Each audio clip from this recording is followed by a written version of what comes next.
عامر بن سعد بن ابی وقاص سے مروی ہے، وہ کہتے ہیں میں نے سیدنا سعد رضی اللہ عنہ اور صحابہ کرام میں کچھ مزید لوگوں سے بھی سنا۔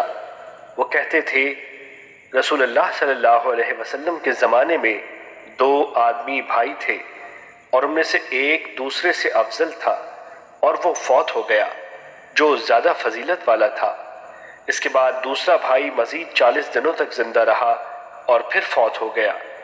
لیکن جب رسول اللہ صلی اللہ علیہ وسلم کے لیے پہلے فوت ہونے والے کی دوسرے پر فضیلت کو ذکر کیا گیا تو آپ صلی اللہ علیہ وسلم نے فرمایا کیا دوسرے نے 40 روز نمازیں نہیں پڑھیں؟